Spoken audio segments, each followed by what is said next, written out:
1050 AM, the station that leaves no listener behind.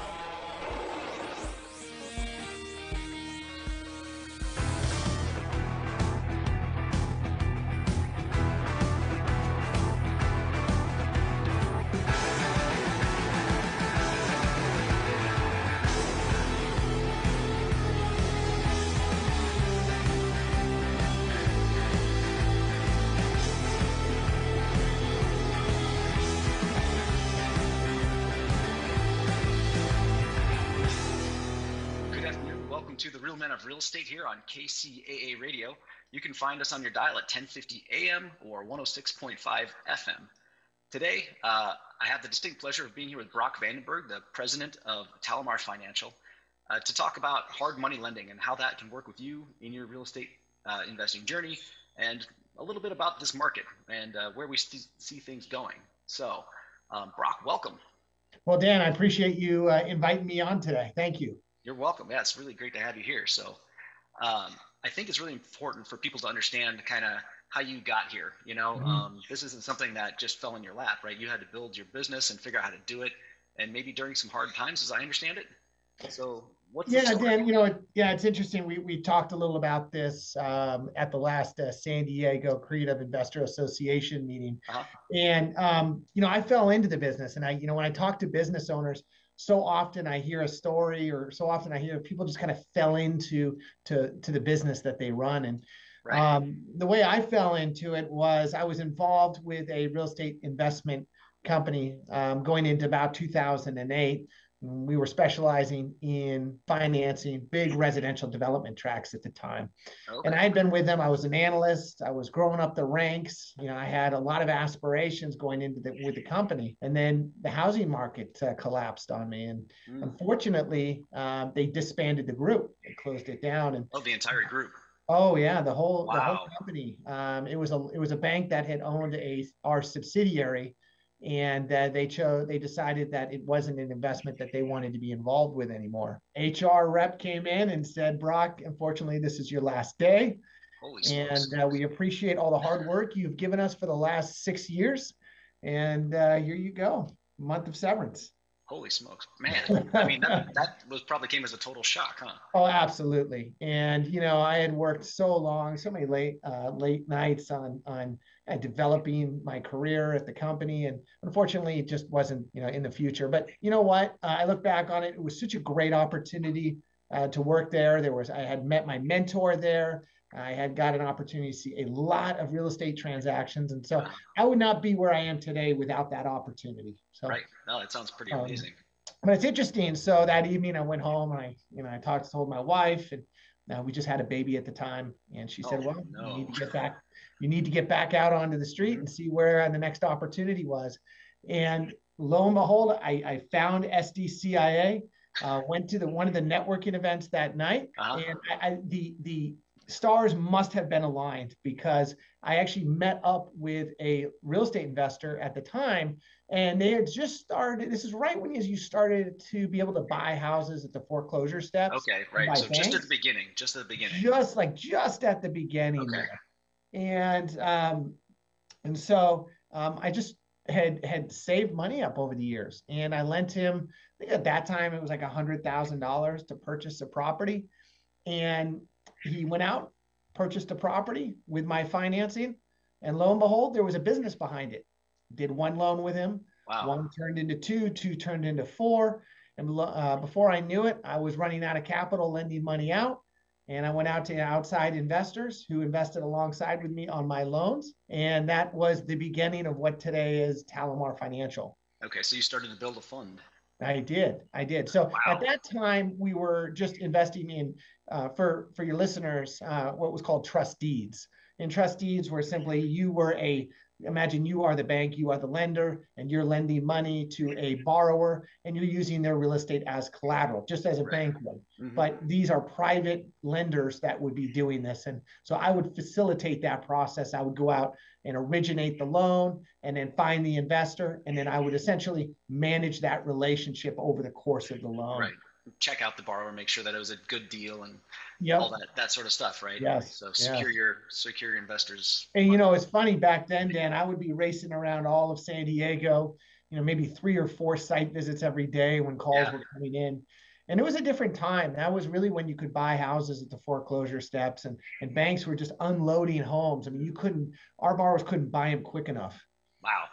That's an amazing time to start. It was a fun time. Yeah. Yeah. How did you really get to know some of the folks who ended up investing with you? How did you build that portfolio of So Dan, yeah, good question. Most of it was through networking. Okay. Back then, you would go to a lot of the networking events, SDCIA, and some of the other local networking events in San Diego. And I would just build a book of business, and then the name got out to local real estate, agents, mortgage brokers, and many of those that I were introduced at that time are still calling me today with their loan requests. In fact, that's incredible. Wow. I have a borrower, probably one of my borrowers that's been with me the longest, probably done maybe 25 or 30 loans for them over the last 15 years.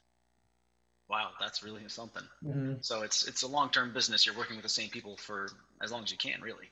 You are. It's a very and real estate it's a very relationship-based business. Number one is built on trust. You and I have been in this business for a long time, and we've seen people come and go. Yeah. But those that have stuck around have been able to, number one, they're people trust them. They trust for what they offer, and I feel like we've done a good job of doing that. Yeah, no, it sounds like it. I mean, you're here on the show because I believe in your business. I've worked with you before. It's, the trust thing is for real. So, yeah.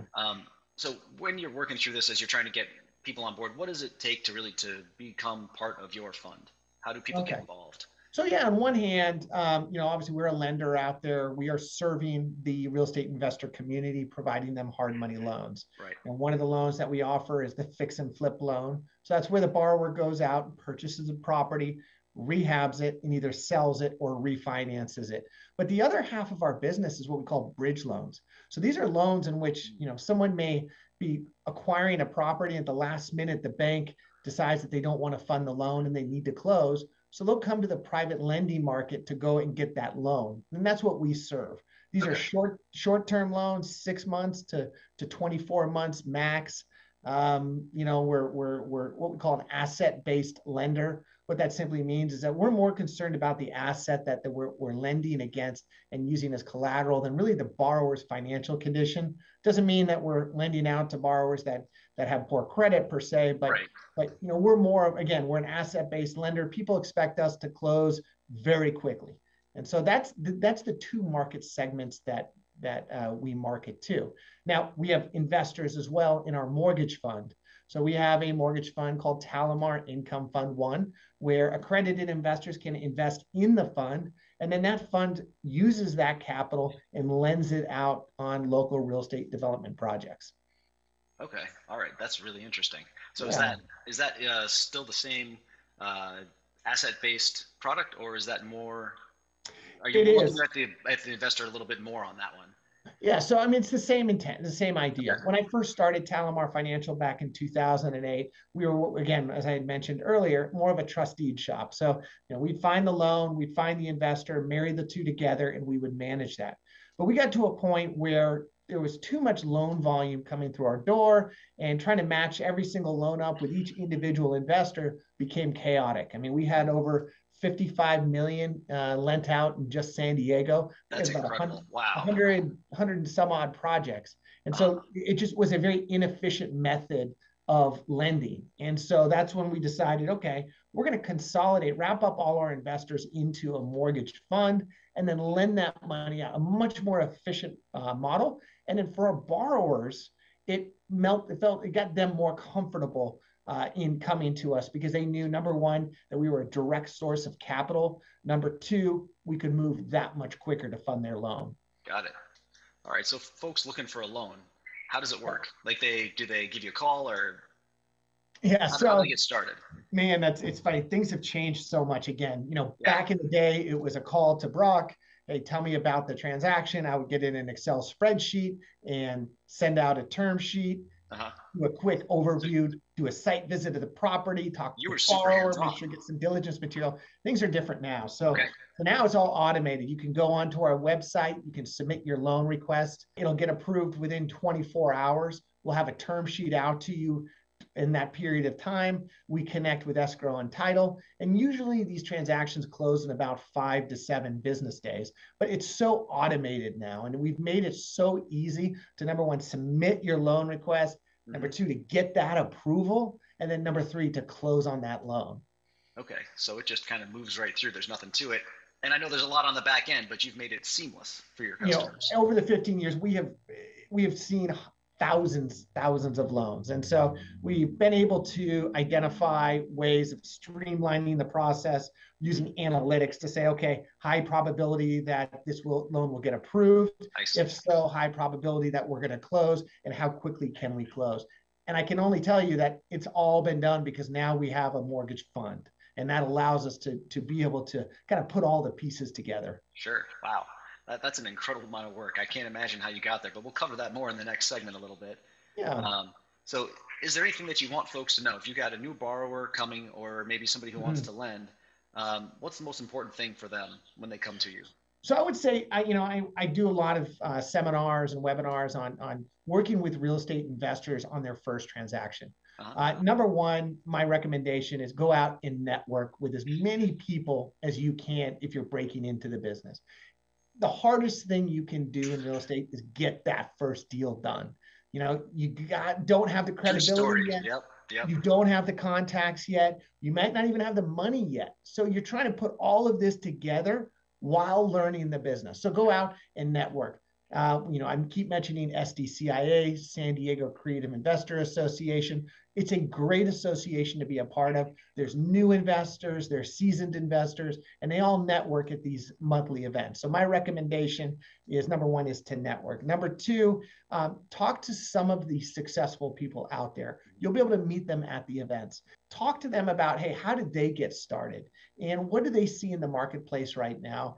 In fact, most of them will probably let you kind of cherry pick or be involved in maybe one of their deals to kind of see how that process works. All right. Well, we can pick that up when we come back. We got to take a commercial break. Yeah. So thanks. That's really insightful. So folks listening, we'll be back in just after these messages on KCAA Radio. Are you a real estate investor looking for a new opportunity in one of the top tourist destinations in the world? Look no further. Welcome to Punta Cana. Perla Bahia is a private resort-style community in Punta Cana that consists of modern condos, custom villas, and various commercial amenities. So if you're interested in learning more or joining us on one of our monthly investment tours, don't hesitate to contact me today at 909-494-2280. This is Steve Matley. Join me every Thursday at 3 p.m. right here on KCAA for Building Solid Foundations radio talk show. I spent decades as a professional construction manager, business owner, real estate developer, and a college educator, and I enjoy learning new things from other people. We talk a lot about real estate, business, and finance, but we cover a diverse range of other topics as well. Some of the topics we've discussed in the past few months include real estate investing, leadership, higher education, ADUs, marketing using technology, multifamily rental property, business strategy, entrepreneurship. You never know who may show up or what they may talk about, so join us right here on KCAA for Building Solid Foundations Radio. FireUp Connect is the most innovative business networking group, supporting and collaborating with a dozen of small businesses that are interested in building and establishing strong business connections, hosting educational live seminars while carrying out business and community-driven projects, as well as marketing programs as a part of its membership program. FireUp Connect also offers virtual assistance with a wide range of services including inbound customer support, chat support, appointment setting and email management, graphic designing, video editing, web design and development, social media marketing, e-commerce solution, content writing and much more. For more information, head on over to www.fireupconnect.com. FireUp Connect, helping success stories unfold every day.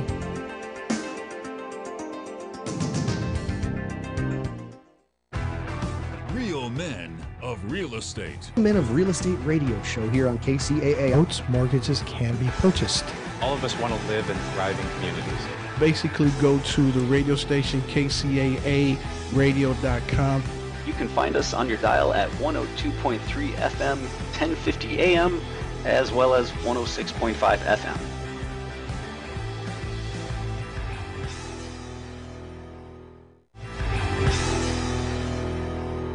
afternoon. Welcome back to the Real Men of Real Estate here on KCAA Radio. You can find us at 106.5 FM, 1050 AM. I'm here with Brock Vandenberg of Talmar Financial talking about hard money lending in the real estate business. We had just gone through kind of what to expect if you're new, maybe you want to lend, or you're a new borrower, how to get into this. Going out and networking, meet people in the industry, see what they do. Maybe try to meet someone and work alongside them. So Brock, take it from there. What do they really kind of do when you're trying to work with somebody? How can you engage, provide value back?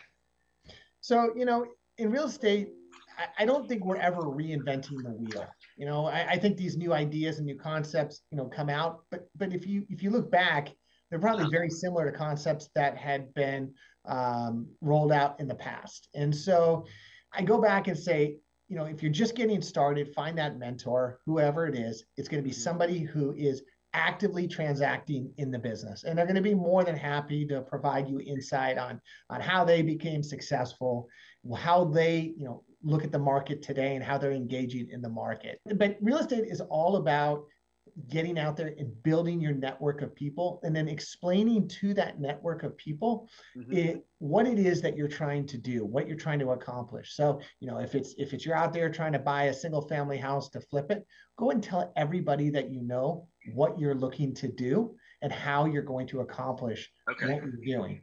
So again, accountability there too. Then, if you tell your family and friends what's going on, you're going to be motivated to get it done. No, absolutely. And your first deal is going to come from a place that you never ever thought about. It's going to be coming from somebody that you had just mentioned this idea to. They had remembered it. They came across an opportunity. They said, okay, hey, Dan, I remember you talking to me about a month ago that you were looking to do this.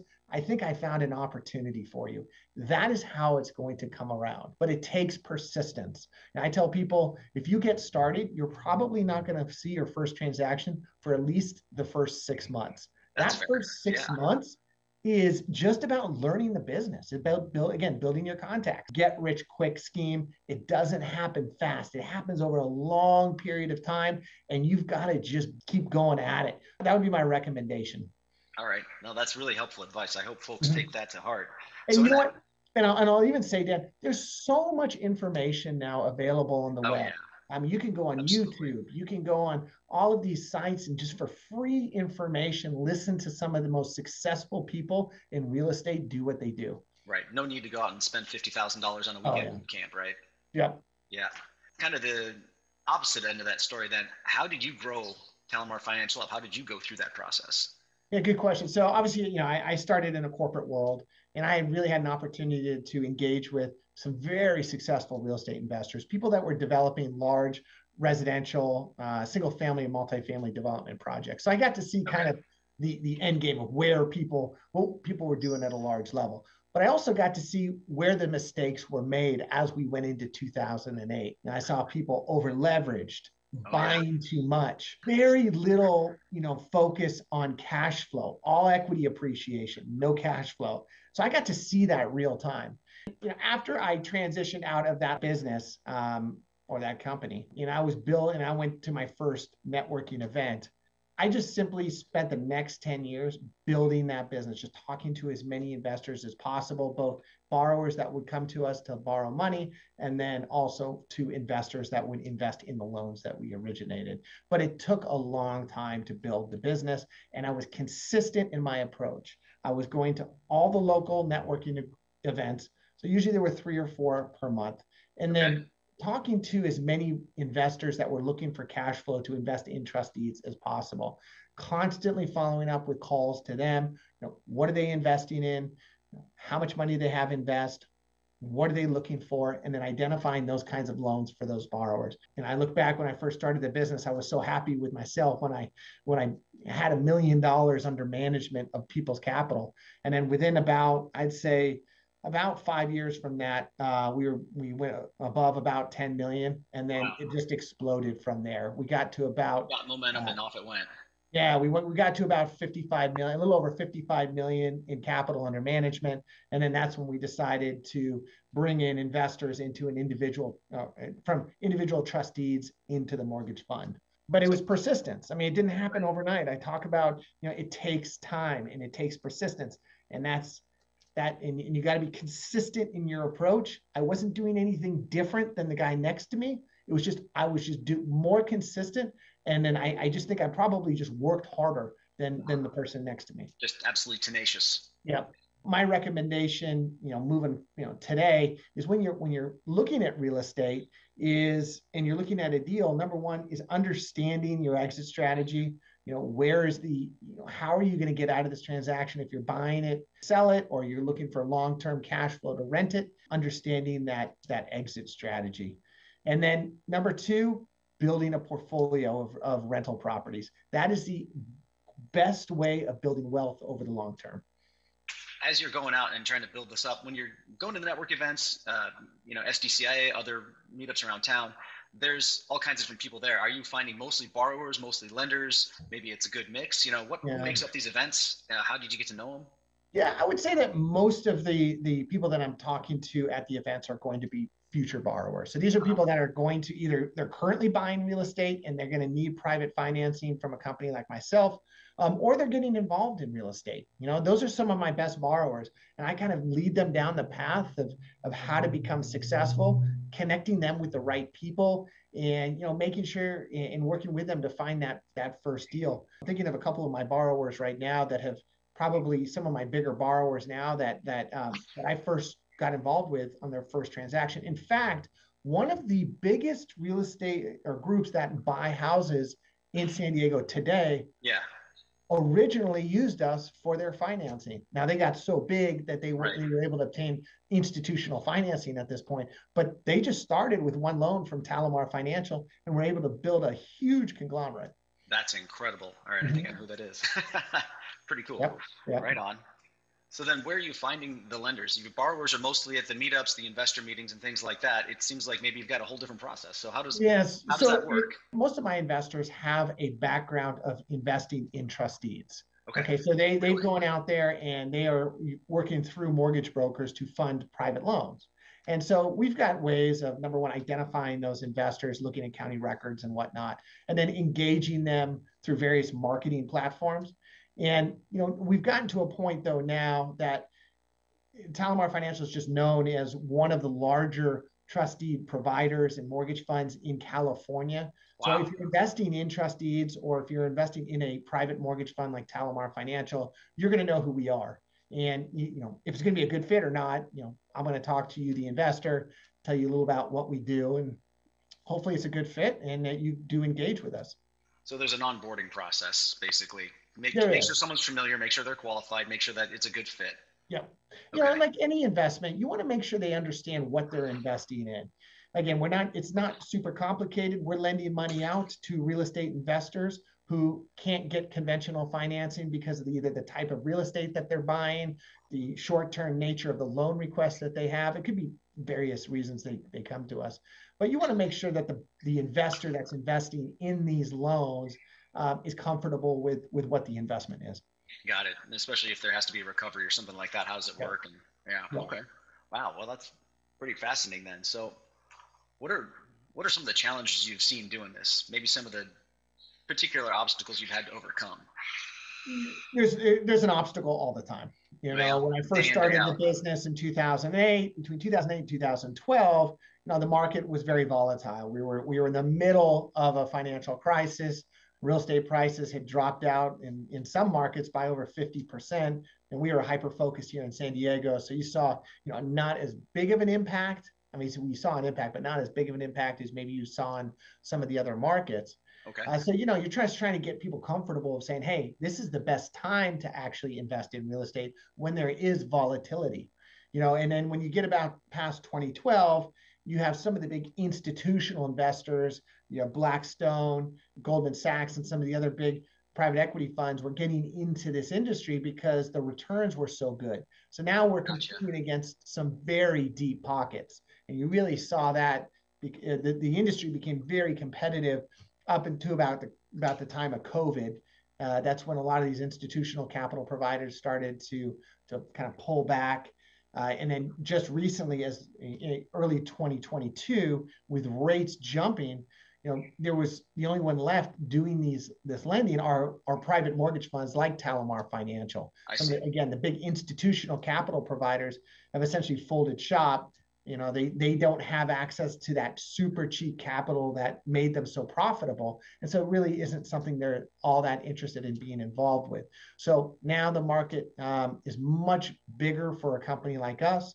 And I think that's probably why we've seen such an influx of capital coming into our mortgage fund, because the returns that we can offer are so much better than they were just 12 months ago. I see. Wow. So I didn't expect that to be such a massive impact on hard money, to be honest. It makes perfect sense now that you say it to me out loud. Well, yeah. I mean, it's one of those things where, when you see rates go up, you think, okay, real estate values go down, which, it would make sense. Again, we're in, being that we're focused in San Diego, I don't think we're seeing as big of an impact on values as what people had perceived. But with rates going up, that means the rates that we're charging our clients need to go up, which results in a higher return to the investor in the mortgage fund. Gotcha. All right. Well, we're going to have to take a commercial break here again in about 20 seconds. So that's fascinating. And I'm really interested to see where it goes next. We'll talk a little bit about where the market's going to go, kind of what things look like when we come back. So folks listening this afternoon, thanks for being here. Really appreciate it. We'll be back after these messages on the Real Men of Real Estate at KCAA Radio. Are you a real estate investor looking for a new opportunity in one of the top tourist destinations in the world? Look no further. Welcome to Punta Cana. Perla Bahia is a private resort-style community in Punta Cana that consists of modern condos, custom villas, and various commercial amenities. So if you're interested in learning more or joining us on one of our monthly investment tours, don't hesitate to contact me today at 909-494-2280.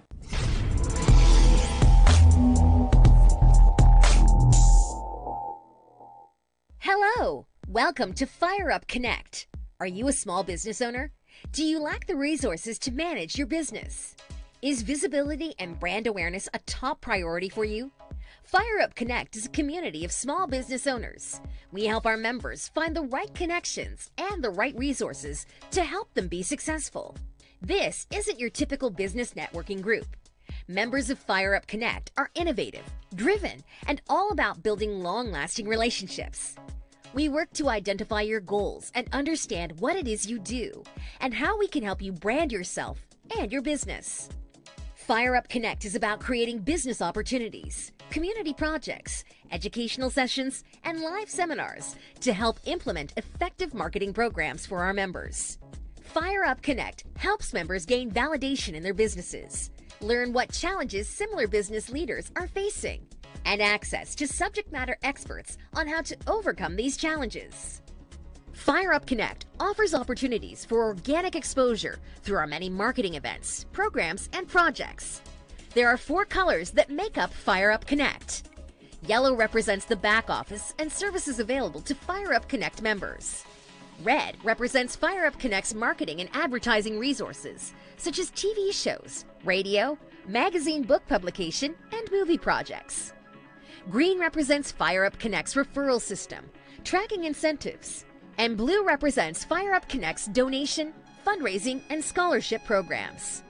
Fire Up Connect members have access to monthly business sessions, price discounts on affiliated companies, and all Fire Up Connect programs, book publications, published articles for your business, access to Fire Up Connect scheduled webinar events, a photo shoot session, and a video production.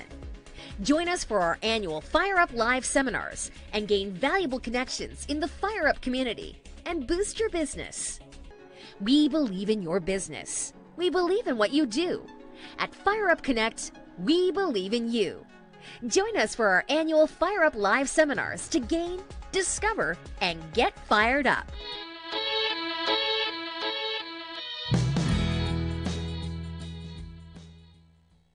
Fire Up Connect is the most innovative business networking group, supporting and collaborating with a dozen of small businesses that are interested in building and establishing strong business connections, hosting educational live seminars while carrying out business and community-driven projects, as well as marketing programs as a part of its membership program. FireUp Connect also offers virtual assistants with a wide range of services including inbound customer support, chat support, appointment setting and email management, graphic designing, video editing, web design and development, social media marketing, e-commerce solution, content writing and much more. For more information, head on over to www.fireupconnect.com. FireUp Connect, helping success stories unfold every day.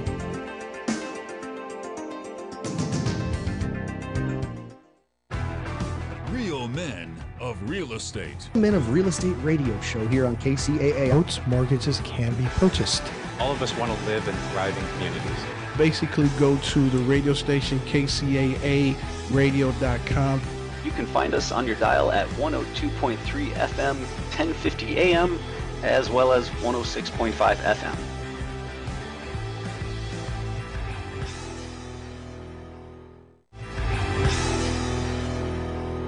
Good afternoon. Welcome back to the Real Men of Real Estate here on KCAA Radio. My name is Dan Reddick. I'm here with Brock Vandenberg, president of Talamar Financial. We've been talking about how to get into real estate investing and working with a hard money lender, or maybe investing in their funds.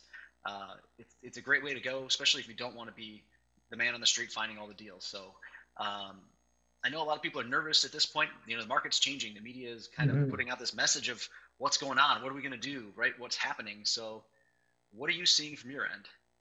Well, we're lending primarily in Southern California. In fact, we're pretty hyper-focused here in San Diego. Okay. And so we're not seeing a massive market crash that I think the media had portrayed a couple months ago with the rising interest rates. In fact, we still have historic lows in terms of homes that are listed on the market.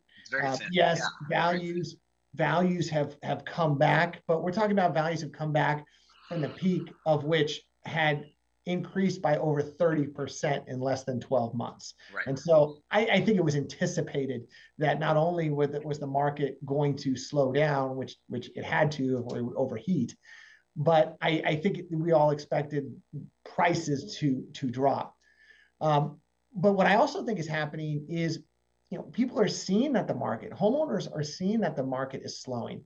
Owners of investment properties see that the market is slowing, and so they're not listing their properties. And so that is what's keeping keeping the number of homes listed at such a low level. Right, we're getting thinner and thinner.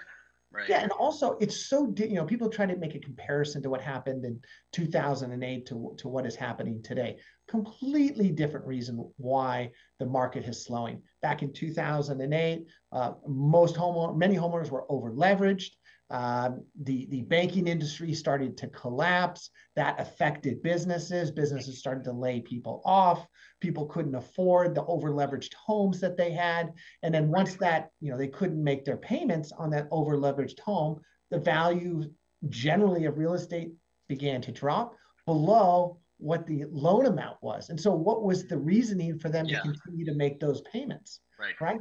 Very different than today. Today, people have a lot of equity in their real estate that they own. Banks did not go out and just give a loan to everybody. And so they did a much better job of underwriting this time around. And so people have an incentive to continue to make those payments, and they're not going to sell a home either at a loss right now, or if they're not going to get peak value, and what they think of peak value is what it was earlier this year, get peak value. So they're just going to sit on the house. From a buyer perspective, people don't realize late 2021 and early 2022, there was so much demand for housing that people were getting hundreds of offers. Offers were being accepted at 10, 20, 30% above what the list price was. So you had a lot of buyers that were just sitting on the sidelines. They weren't even trying to buy. They just why even go in and submit an offer? Would be wasting my time. You had to submit an offer sight unseen. But there were so many buyers that were sitting on the sidelines looking for a home. Still the case today, and in the sense that these buyers are now coming off the sidelines because they see that they have an opportunity to actually negotiate a price. Right. So when I say when I'm looking at San Diego, this really is more focused on what I'm seeing in San Diego. Now, I think there are markets, especially in the Midwest, You have some markets in the Southwest, Texas, definitely in the Southeast and Florida, that had a large number of investor buyers. You had institutional buyers and you had more onesie twosie buyers. That market really has dried up. People aren't buying as much investment properties as they were just a couple months ago. So you're starting to see values in those markets really come back. Okay, wow. So it's really diverse. It's truly a city by city market at this point. Dan, yeah, the dynamics of San Diego and most core California markets are so different than what you would have in the Midwest. If you look here in San Diego, there's such a lack of supply of housing, right? I mean, they're passing these ADU laws to hopefully boost the amount of housing in San Diego, but they just are not going to meet the demand that currently is there. So you have this kind of floor that's sitting there that, look, people need housing in San Diego. They're going to have to pay a price for housing, but that might be different than, in comparison to a market in the Midwest where you may have too much housing for the current population, right? And so people have a choice of where they can go and it can get better pricing for if they're renting. Right. So it's a very, very different market. So upshot is the great California exodus isn't really much of an exodus. People are still here or coming here, and even if some people are leaving, the pressure is on. Yeah, obviously in California, we hear in the media there's a big exodus out of California, and I think there is, there is some truth to that, but it still isn't compensating for the amount of demand and the lack of supply of housing that's here. Now, what you're also seeing too is a lot of these companies are now demanding that their employees come back into the office. So if you left California and your employer's in California, you may need to come back to Cal, or you're going to be finding a new employer of where you are. Yeah. That's too exciting. Yeah. So it sounds like you're not really worried about the market, at least not the market that we're in. Not at all. No, again, if you look, historically over the last 50 years in the markets that we're lending in, again, your San Diego, LA, Orange County, the Bay Area, you look at Seattle, these markets, there's always going to be a demand for housing. There's always something happening where there could be some concern that, the market may fall out. And it never really has happened because the demand still is there. Mm-hmm. Now, it may be different demand, but the demand is there. Yeah. Although there's so many more tech jobs still coming, even to San Diego specifically, right? If you're in San Francisco, you look at San Diego and you think it's cheap. I think we're going to see a lot of those companies coming down here. Dan, you made up a good point. I mean, 2022, you looked at some of the significant increases in values here were a result of people from the Bay Area thinking San Diego was a deal, which baffles me. But I mean, that's crazy, that they think San Diego's a deal. But yes, that you're right. Now, San Diego also has a diverse economic basis. Yes, I'm here in North San Diego. Apple just bought another campus right up the street from our office. Oh, wow. And so you do have a big influx of tech jobs coming in. But my wife is involved in the medical device industry, and you have a huge medical device industry. You have a big biotech industry. You have some of the best universities here in San Diego. So no, I think that the underlying foundation of what you have in San Diego is going to buffer us from any massive catastrophe. And forget about you forget about the military. I don't mean over over you, but you forget even the military. I mean, it's funny. You look at the 80s and you were to talk to my parents about how big the military, both in the military and then the industries that fed into the military were huge. And in the late 80s, you saw military spending decrease, and you saw San Diego was affected by that decrease in military spending. But it was very quickly backfilled with the medical industry. Right, yeah, biotech and medical really came in, and now we're seeing tech outright. Yeah. Yeah, exactly, okay.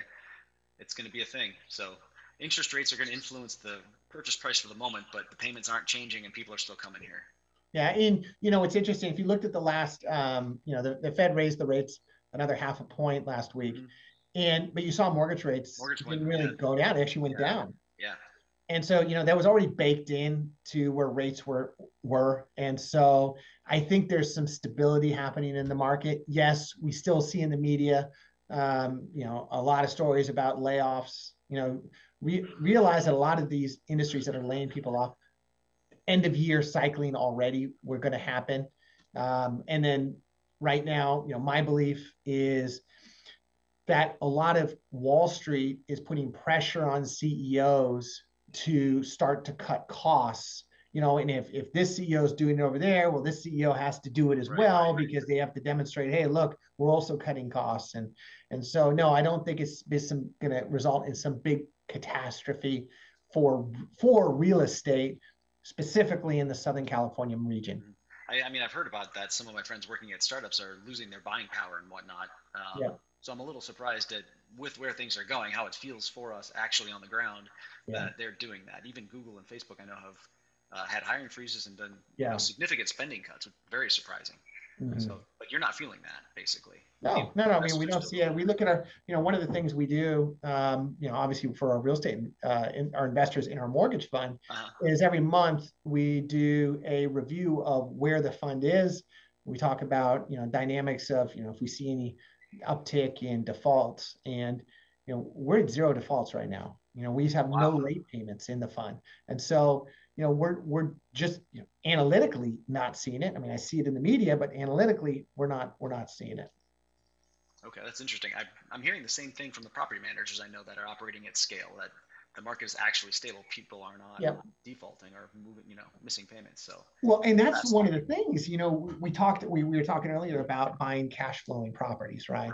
And not building a business simply on buying and selling real estate, because if you're just buying and selling real estate and making the profit, which obviously is a great way of making profit, but when the market slows, you're that way of making money dries up. Those that succeed long term have consistent monthly cash flow coming in, and where's that coming from?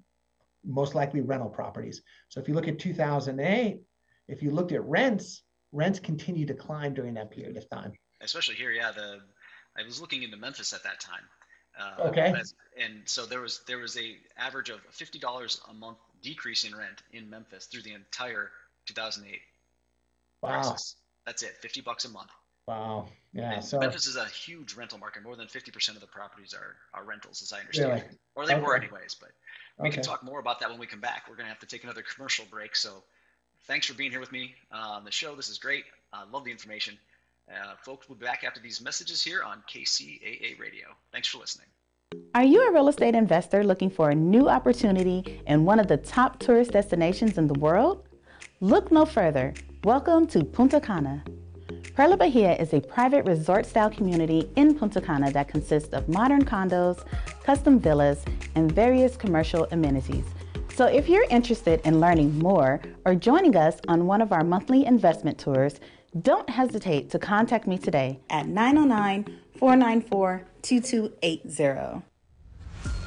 This is Steve Matley. Join me every Thursday at 3 p.m. right here on KCAA for Building Solid Foundations radio talk show. I spent decades as a professional construction manager, business owner, real estate developer, and a college educator, and I enjoy learning new things from other people.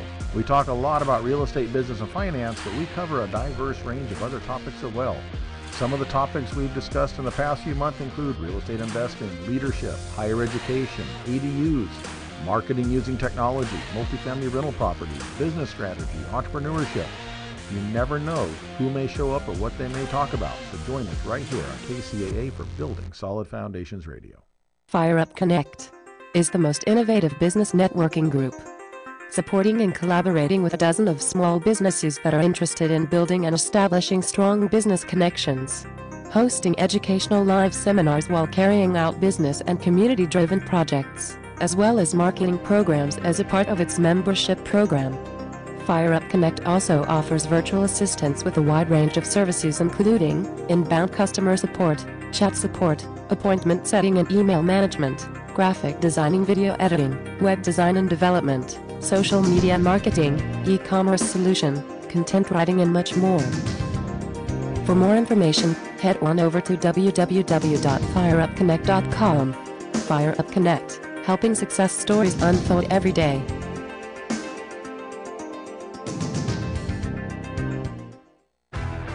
Real men of real estate. Men of Real Estate radio show here on KCAA. Most mortgages can be purchased. All of us want to live in thriving communities. Basically, go to the radio station KCAAradio.com.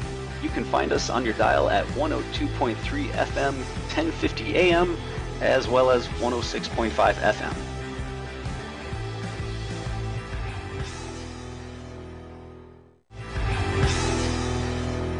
Welcome back to the Real Men of Real Estate here on KCAA Radio. We're at 106.5 FM or 1050 AM on your dial. I've been talking with Brock Vandenberg about the state of hard money, today's market, and how to get into it. So we were kind of on the last out, we were talking about just cash flow is king. You know, if you're fix and flip, you're going to kind of in the mercy of the market. You're always going to be in the churn. Mm-hmm. So how can you help people do that? How do people achieve cash flow? Yeah, good question. So, you know, we offer two types of lending programs. The first, again, is kind of focused on what you call your fix and flip or fix and hold transactions. And the normal deal structure there is we'll finance 80% of the purchase price and 100% of the renovation costs. So the borrower puts 20% down, and then he goes and completes the project, finishes the renovation, and we're providing the capital that he needs for that renovation. Okay. So there's two exit strategies, and we talked about understanding, right, what is your exit strategy on a transaction.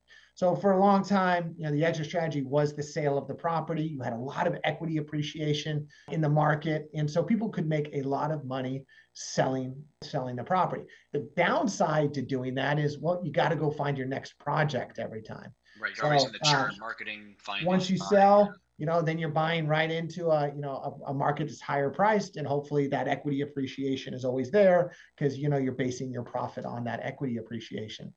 But what I always advise clients to do is take some of that money and look to buy income producing properties. Now, I know for many, it's harder here in San Diego, where properties in terms of a percentage of the purchase price don't produce as much income as compared to maybe if you buy in the Midwest or Southwest or Southeast, where, you know, home values are are lower and you can make a better income, again, as a percentage of the purchase price of the property. But I always advise clients that, yes, that is the case. But if you look at the historic rent increases in markets like San Diego, you essentially are buying into the future. Okay. If you look at, you know, where rents were 10 years ago in San Diego, and you had bought a house 10 years ago, look how much better off you would have been in terms of rental increases in your property here in San Diego versus some of the other maybe Midwest markets.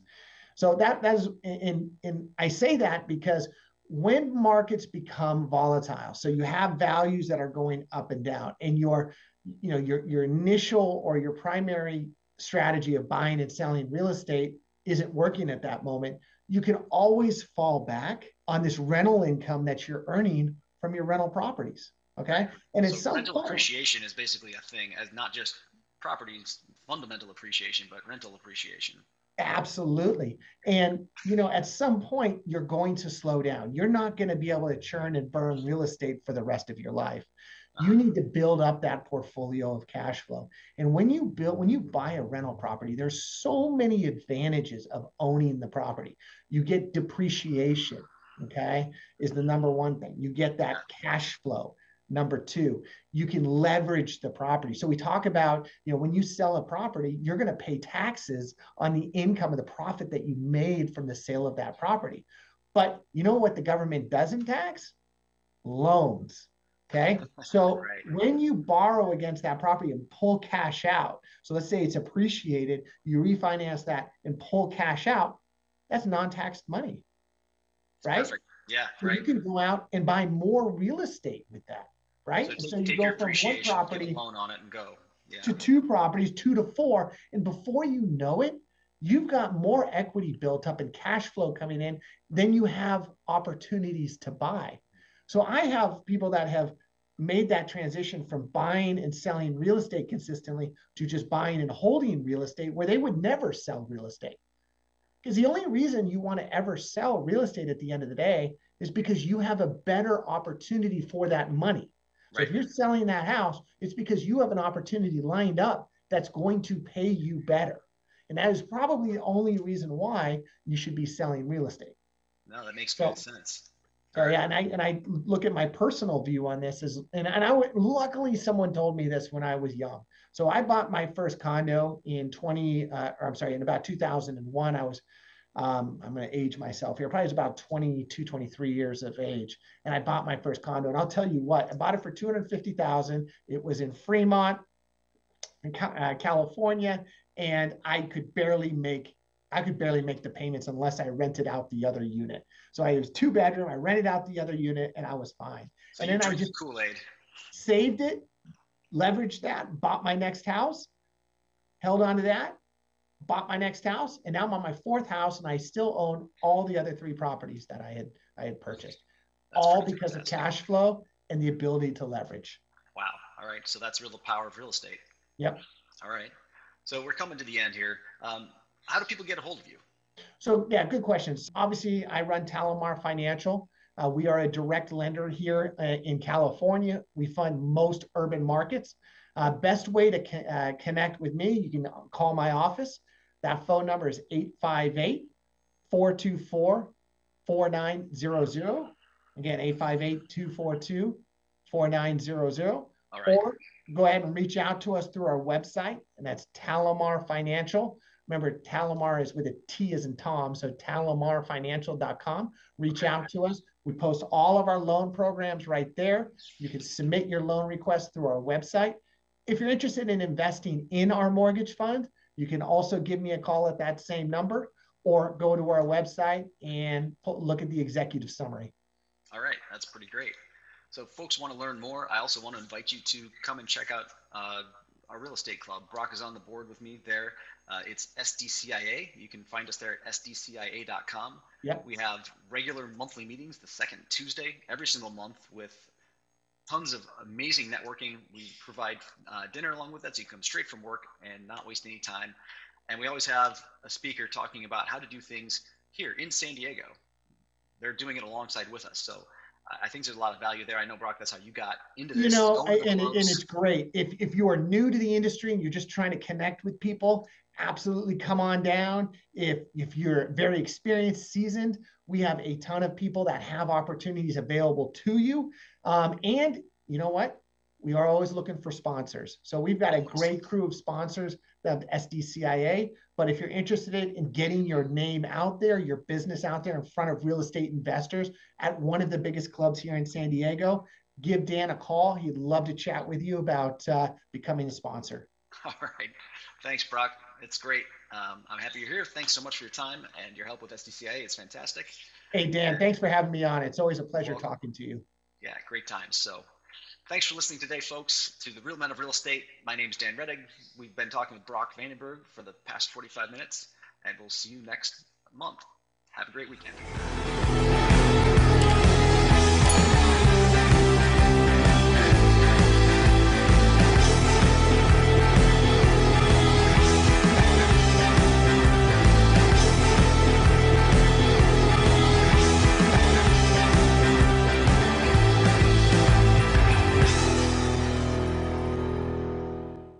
KCAA Loma Linda, your CNBC news station, where your business